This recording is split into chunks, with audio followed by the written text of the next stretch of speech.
and okay with it. I've been a nurse for 15 months and only working at UCSF in the pediatric ICU since October.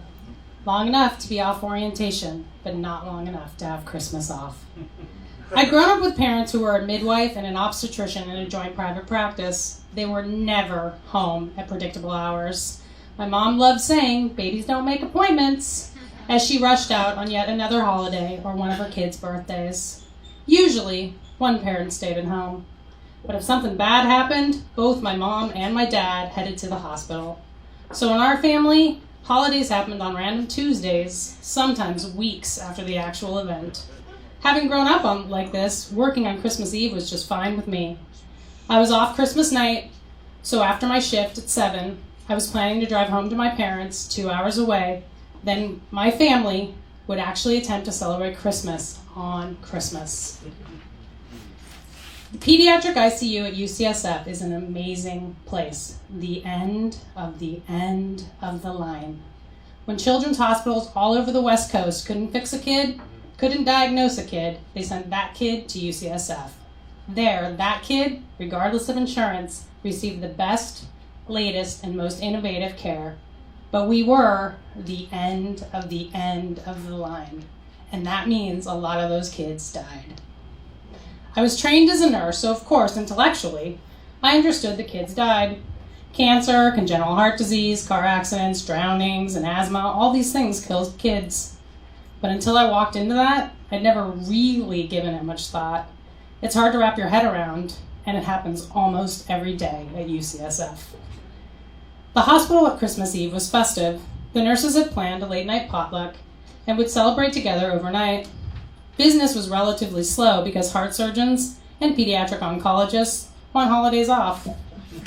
So unless it is an emergency, like an emergency, no surgeries are scheduled the week before Christmas. And if you were born with a bad heart that week, well, if you were stable, as in not dying right now, you could wait for surgery too. The doctors did this only partially to protect the families, to avoid the families associating holidays with their bad times in the pediatric ICU. In nursing school, we're taught about professional boundaries between patients and families and how it wasn't right to get over-involved and it wasn't right to get too close. Violating professional boundaries was thought to erode the patient-nurse relationship. The nurses in the PICU thought this was bullshit. They knew that when you were taking care of someone's baby, someone's infant who was critically ill, you were getting involved. They didn't worry about boundary rules, and I easily adapted. I was assigned a stable baby girl, Anissa. She had a heart defect that had just been corrected and was in recovery. Anissa was still on a ventilator, but doing well, and in the morning, on Christmas, we were going to remove her ventilator, and her parents would be able to hold their baby girl and see her face without a tube for the first time. The ICU was all glass walls where curtains were left open between the beds most of the time. Usually we were only assigned to one patient, and never more than 2. My patient Anissa was among the most stable, although still considered critical. The baby in the next room, Ethan, was fresh from surgery with his chest still open. His heart was swelling from all the tiny sutures holding his new anatomy together, and a see-through dressing was applied to his chest, his sternum left splayed open. Tonight would be touch and go. The nurse, the surgeons, and the pediatric ICU intensivist would hover, waiting, hoping Ethan would make it through the night. I went about my work and settled into caring for Anissa. At about 9 p.m. every night, the nurses tried to create some quietness to simulate nighttime on the unit. We'd even dim the lights in the kids' rooms and the hallways, but there was always noise. The constant beeping of the monitors tracking heart rates and oxygen saturation, the pumps running fluids and medications into tiny veins, the residents at the desk dictating notes, and the nurses gossiping while lives hung in balance. I was pretty sure, by looking at Anissa's vital signs from the nurse's station, I was pretty sure she was sleeping in her morphine haze. The night wore on, and most of the families left to sleep. We had no visiting hours or restrictions on who visited. The parents could stay all day and all night. Ethan's parents stayed in chairs at the edges of the room. The new mother cried occasionally, next to her shell-shocked husband. I did my best to help Ethan's nurse with all the things he needed just to keep him alive. I still had a lot to learn, and being in a room with the sickest kids was a good experience for me. We left the curtains open so I could watch Anissa. Every hour, I'd check all her vital signs, suction her breathing tube, draw some blood, and rub her head or pat her diaper. Next door, the nurse stayed hunched over Ethan's warmer, the parents huddled together in a corner. Occasionally, we'd leave our patients' rooms to sit outside, eat, and talk about our holiday plans. Sometime after midnight, the alarms in Ethan's rooms went off all at once. The nurse yelled for backup. Someone ran to wake the resident and the surgeon. Ethan was coding. In a code situation in an ICU, we are the code team. I, because I was new there, was the recorder. I wrote the stories. Orders were given calmly because when you code a kid like every day, you get good at it. Push meds, remove the dressing from the open chest, crack the chest. Hold the heart in your hand and pump it, quickly and gently. Hope the medication will work. Hope to save someone's dreams. The parents were always offered the choice to stay during a code. Most often they would hover at the edge, next to the recorder, me. Ethan's parents chose to stay, practically cuddling me.